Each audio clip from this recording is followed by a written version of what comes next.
So, what's up mga Lods? So, ngayon magbabalik ulit tayo. Ngayon, ang topic naman natin is gagawa naman tayo ng login page. So, nung una kasi gumawa tayo ng registration, ngayon naman siyempre, need natin gumawa ng login page. Then, once nag-login yung user, yung user na yun is papasok sa kanyang dashboard. So, hatiin natin sa dalawang rule. Admin at user muna yung ating gagawin. So, tara. Pero gagawin pa rin tayo ng Ajax dito sa ating gagawin. Ayun nga, ano natin, run lang natin, click lang natin yung folder na sample management. Ayun, nakagawa na tayo. Tapos ito is wala pa yung ating login. So, ngayon muna is babalikan muna natin yung registration. Gusto natin tanggalin to yung mga nakasave dati na pinaglagay natin data kasi nakasave dito. So, anong code para matanggal yung mga data na to?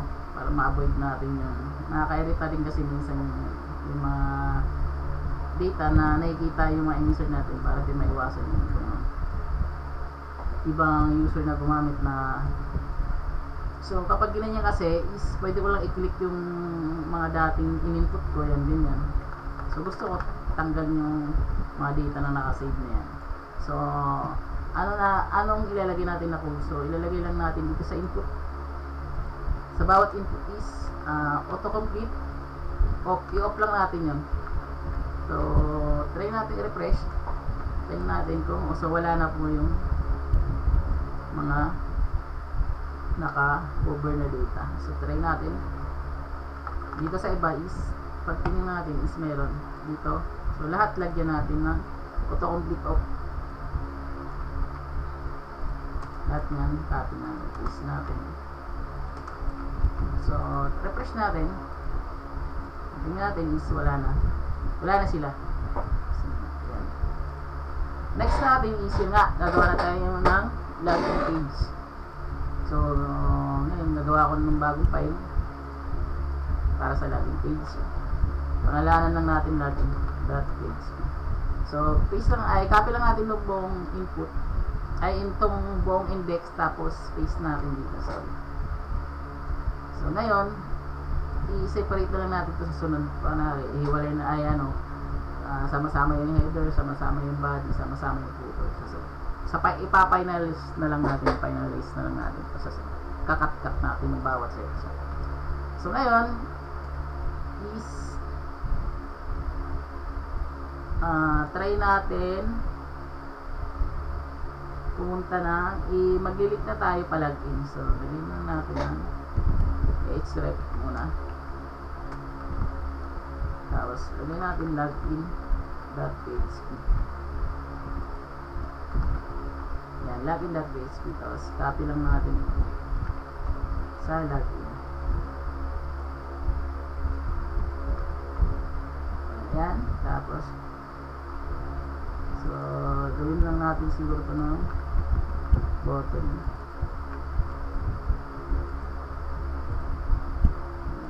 Submit. Test natin muna. So pag click yung login, yan, pumunta siya sa login pero registration form. So ngayon sa login na to is babaguhin natin. Gagawin natin itong login form. Refresh na natin. So ayan, login form. So tatanggalin lang natin yung full name tsaka address. Name tsaka yung address. Refresh lang natin. So dalawa na lang. Tapos palitan natin tong register na sign in. Siguro sign in na lang. Sign in. So kanina is registration, tapos ito naman is register na word, tapos ito na sign in.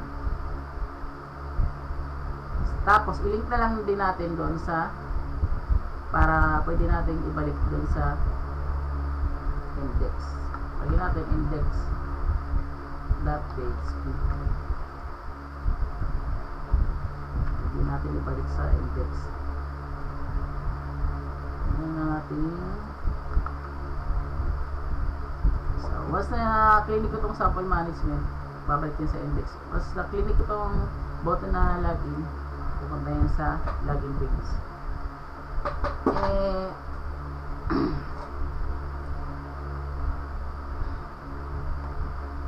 diba?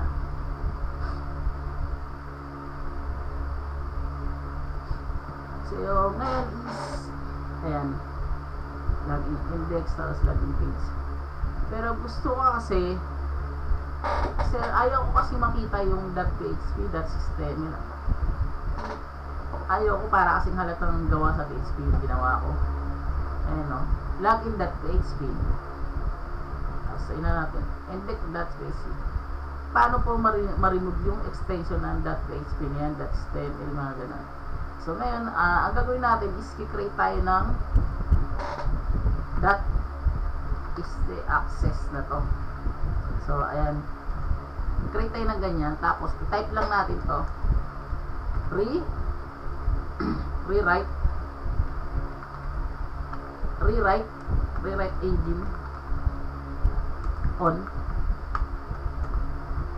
engine on, tapos copy ko lang to, wag na rewrite con, tapos yan na natin is ganyan, tapos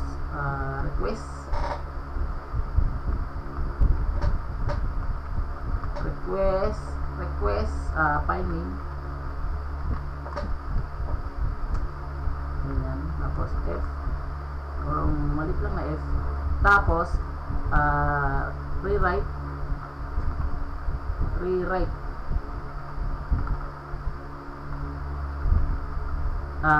rule, tapos yan na natin is hanapin natin yung ito, tapos yan na natin open and close, tapos that, tapos ganyan, tapos lagyan natin ng plus sign, tapos dollar sign, tapos dollar sign ulit, tapos 1.php,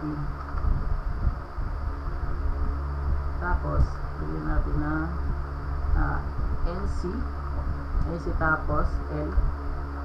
Ayan, yung madami kasi rewrite ulit, rewrite rule, tapos ano natin yan, itong assign index, tapos ganyan, tapos open and close, tapos ganyan, 09, tapos plus sign, tapos yan, slash, tapos ulit tayo, lagay ulit natin yung ganito, tapos 09, tapos A to Z, tapos A to Z na malaki, A to Z, tapos underscore, tapos yan, minus sign, tapos plus, tapos index.php, tapos ganyan natin, tapos equal natin yung ID, tapos dollar sign 1, tapos space, ganyan natin NC, tapos L.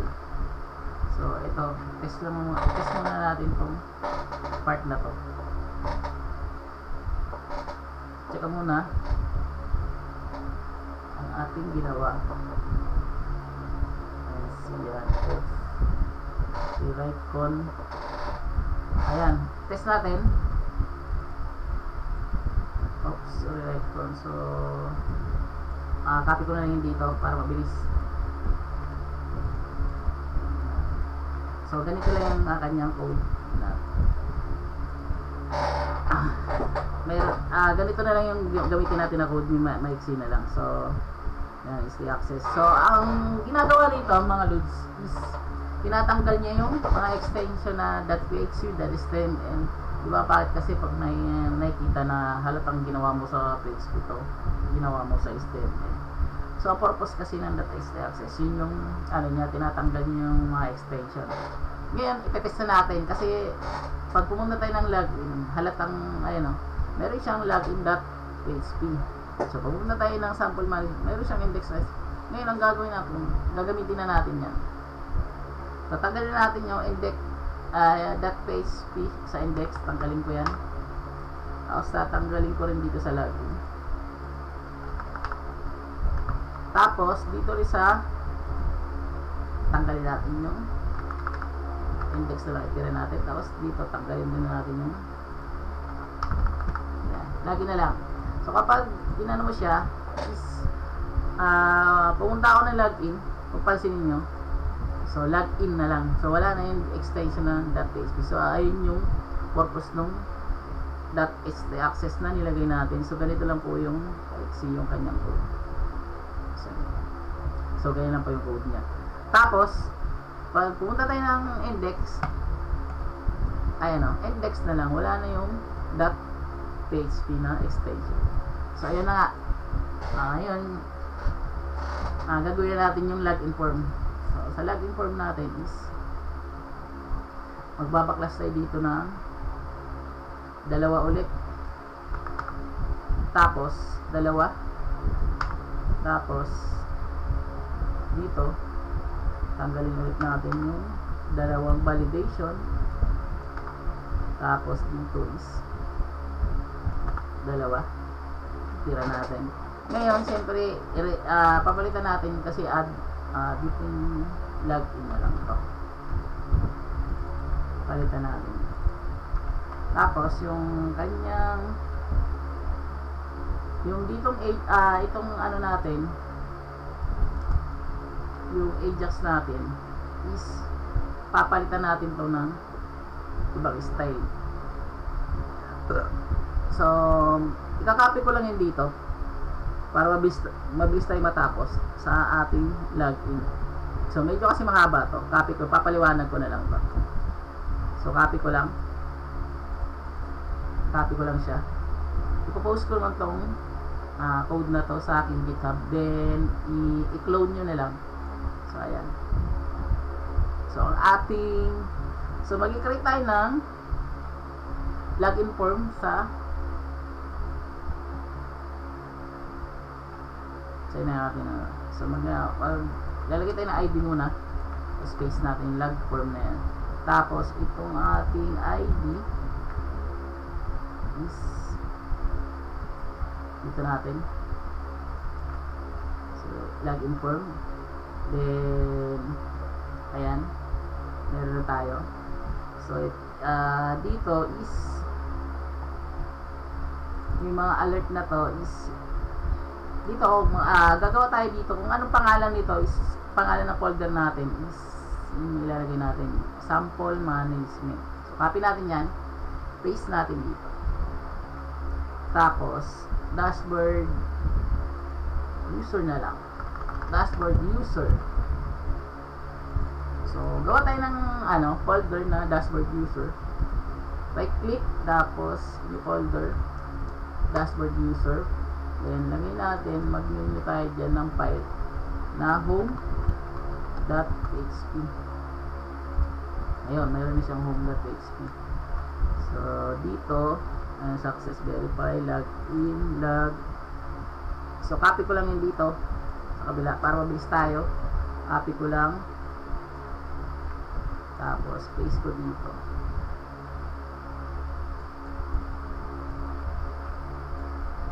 Papaliwanag ko na lang. Itong message login na to is pwede natin tanggalin to, wala pala to. So itong mga may alert na to is ito yung mga to dito. So pwede niyo i-highlight o i-click yung mga dito sa mga ID, may alert. So ayan, mga alert slide. So mag-i-slide up yan once na wala, click ko tong part na to, mayroon dito mag-i-slide up na alert na dev. So ayan, tapos dito is alert text. So i-highlight nyo lang yan yung dito. So alert, mag-hide dyan yung alert text na yan. So ito palang log form na to. So kasi tayo naka-serialize tayo dito, ibig sabihin ng serialize, ito yung log form na to, ayan, nilagay natin sa buong form. So ibig sabihin ng serialize, kung ano yung mga kukunin niya lahat ng field dito, hindi lang field kung mayroon pa dyan drop down. So sa basta sakop ng buong form, kapag naka-serialize, kukunin nyo yung mga in-input mo dito sa mga input field, drop down ba yan, select, o ano pa man. So ay ibig sabihin ng serialize. Hindi ka na maglalagay ng isa-isa pa na variable na kagaya dito sa hindi ka na hindi ka na maglalagay na isa-isang ganito, parang ganito. Hindi ka na maglalagay ng ganito. Hindi ka na maglalagay ng ganito para kunin yung mga element. So sa serialize, nakukuha niyo na basta maglagay ka lang ng ID dito o ano pa man, class dito sa pinaka form na. So kukunin niya na yung mga pinag-input mo dito. So yun. So gawin natin is name. Lagyan tayo sa name. Tapos password, lagyan natin sa name para ayun yung mahatak niya. So ngayon is email address. Ano bang spelling ng email address natin? So ang spelling ng email address natin, email lang talaga. So palitan natin siya. Ano yung spelling doon? I-spelling na rin natin dito. Ayan. So itong part na to is yung log form, key press connected to sa sa parang dito sa keyboard natin. So ayan yung mga letra. So enter, pwede mo i-enter. Hindi na gamit ng mouse. Pwede mo pag inano mo to, sinubmit mo tong sa button na to, pwede na enter na lang kasi once na yan review mo sa mobile. So wala namang mouse yung mobile, so pwede mo gamitin yung enter. So yan, so email, tapos password check lang natin. Log form, naka-serialize yung ating buong form. So kunin niya yung mga nasa input field kasi dalawa lang naman yan, email tsaka password ating tapos log. So dito yung galing. Ayan yung function. So wala pa tayong ginawa dito sa part na to. Saan na yun? Where na you? So gagawa tayo na login sa loob ng konti. So gawa na tayo login. Dito sa login na to is syempre gagawa tayo ng, so pwede na natin copy either yung registration na tayo. Copy lang natin. Tapos paste natin dito. So tatanggalin lang natin yung dalawa. Tapos tira lang natin yung dalawa. Mabilis. Tapos gusto ko na lang itong tanggalin, part na to. So yan na yung magiging natin. So yan, napaka-easy, diba? Sample class. Ibabato nito yung Ajax na to dito. Tapos ito gagawa na tayo dito sa class ng para sa login. So copy ko lang to. Copy ko lang yan. Tapos gagawa na ako dito natin panapos. So lagyan natin ang comment for registration. So panapos nyan is dito. And for registration, tapos ito for login, end lang natin for login. Excuse me. Magpa-public function ako.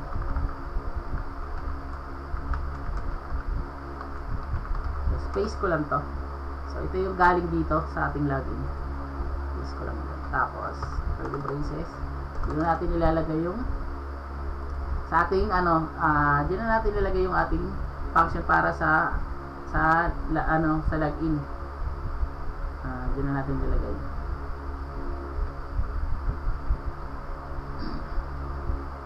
Wait lang.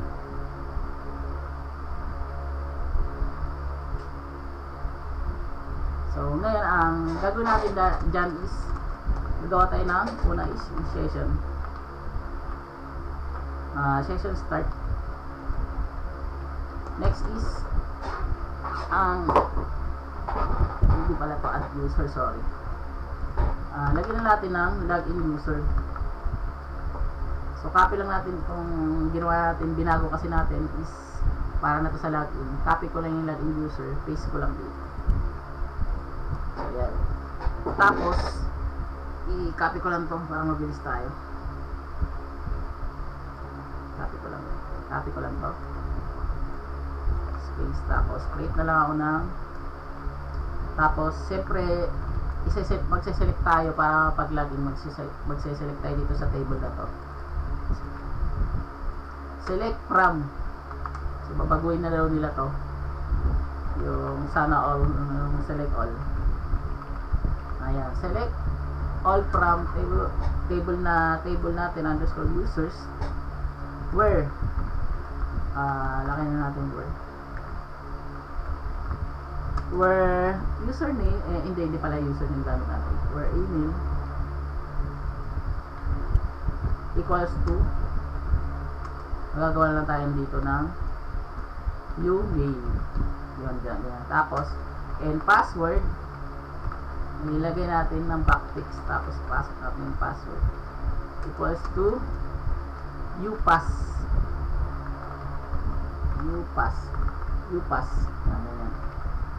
Ngayon is yan natin dito sa baba naman, execute na natin yung part na to. Copy ko lang to i-execute.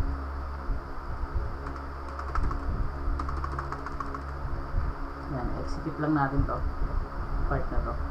So palitan ko lang siya ng row, execute tayo. Tapos sa execute na to is maglalagay tayo ng array. Pwede naman na ganitong array, yung ganito, yung style. Cut natin. Pwede ganitong style ng array. Ganito. Yan, array na ganito. So pwede rin na word na ganito, na array. Para i-consider niya talagang array yung nasa loob niya. Tapos copy lang natin tong ginawa natin dito na UML, paste natin dito. Wait, i-ano natin na lagyan natin na ganyan. Tapos tawagin natin yung variable ng email. Tapos next natin is para naman sa password. Kunin natin to,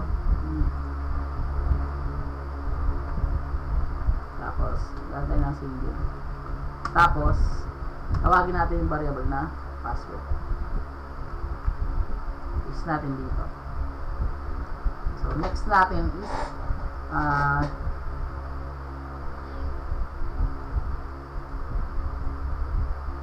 wala na to. So next natin is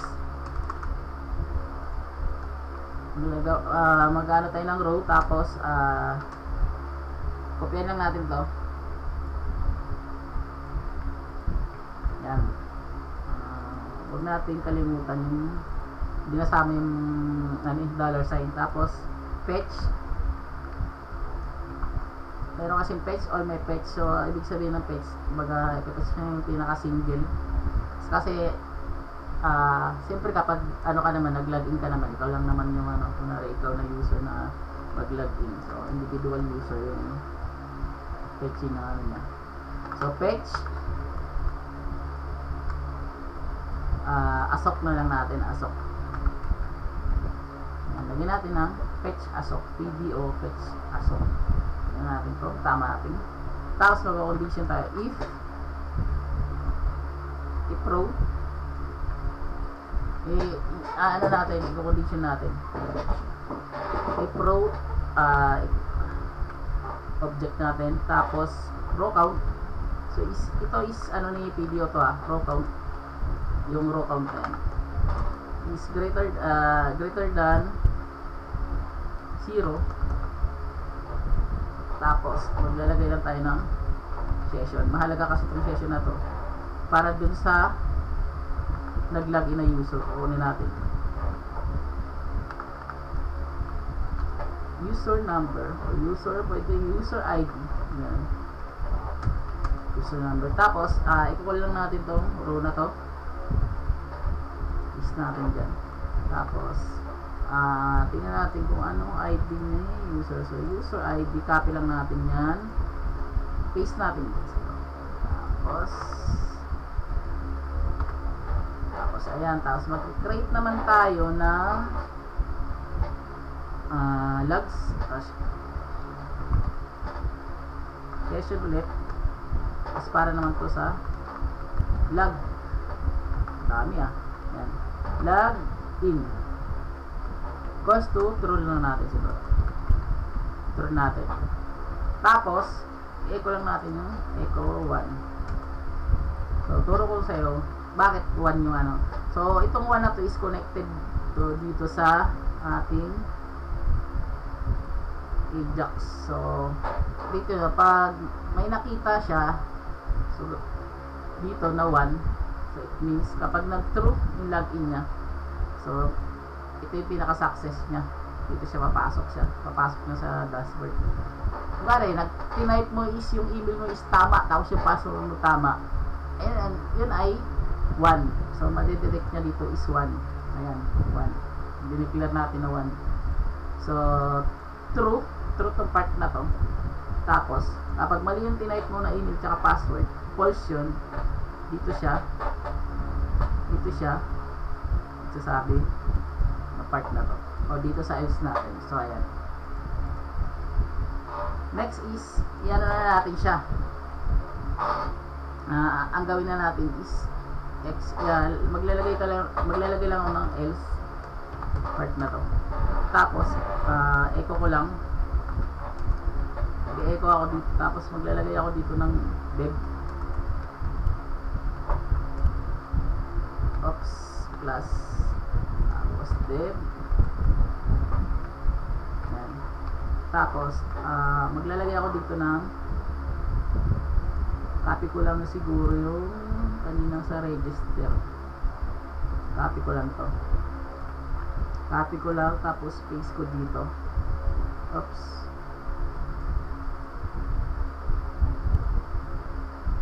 Paste ko dyan, tapos warning na lang siguro. Lagyan natin warning. Tapos ang ilagay natin dito, incorrect.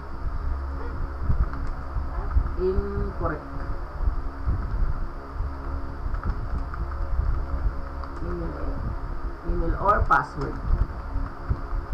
So, message yan. So, ayan, meron na tayo. So, siyempre, test natin yan. Test na natin yung ating login na ginawa. Check lang natin.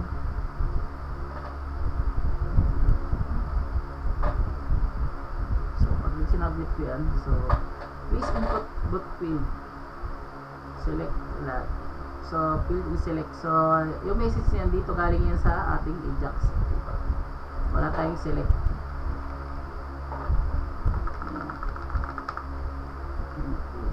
Tapos, lagyan ko na lang siya ng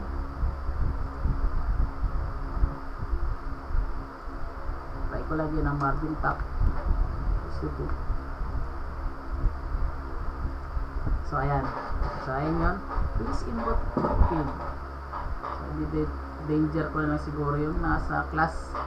Gawin ko na itong danger. Gawin natin danger. So, submit. Wala pang data. Tapos, ilalagay ko na yung, maglalagay ako ng hindi tamang Gmail. Tapos, password. Wala. Ayun, may error na tayo na violation. Let's go check manual first. We're in user. First, password is line 63. Sample class. 63. So, nagkaroon na tayo ng, naka-encounter na tayo ng error. So, saan yan? Sample class 63. Execute array. So, check natin anong ating mali. New password. We're in password. So, check natin. Select all. Kasi wala tayong nilagay na prompt. Sorry. Select all lang. Select, kung tatagalogin mo, select mo o kukunin mo lahat mula sa table na to. Yung email tsaka password lang. So, yun yung ibig sabihin niya. Check natin. ano ulit natin, tapos try natin. So nag-error ang ating function.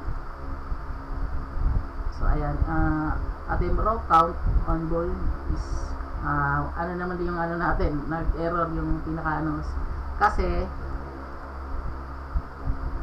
dapat ito is parang naka-function. Check natin ulit, or refresh muna natin. Mail. So ganun talaga, trial and error pag mga function na. Check natin. So ayan, row count on boolean is sample row, sample sigop, mail, login 65. So ito yung ating error. So ito daw yung ating error. If row count is greater than 0, check natin anong ating error dito. So yan, fetch PDO. Pinex naman natin yung PDO, pero ang error natin is yung row count.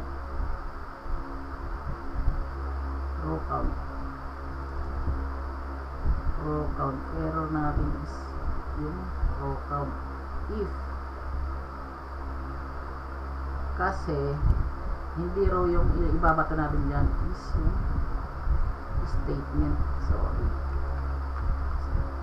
yan.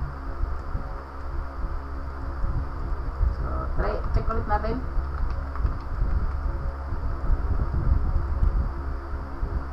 So incorrect email and password. So ilalagay na natin yung tamang email tsaka password.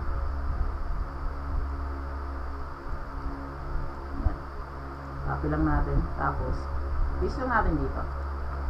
Tapos yung password niya is 123456. 123456. So try natin i-sign in kung pupunta din sa dashboard pag true na. So ayan, pumunta siya sa dashboard. Tapos try natin yung lagyan yung home ng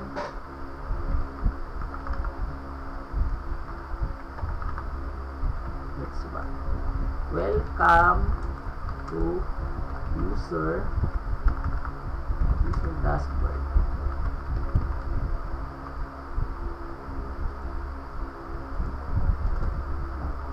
Check natin. So ayan, welcome to user dashboard. So nakapasok ka na sa dashboard ng user. So ayun, nakat muna natin yung ating video, then i-continue natin sa sunod. Maraming salamat. Huwag nyo kalimutan i-subscribe sa aking YouTube channel.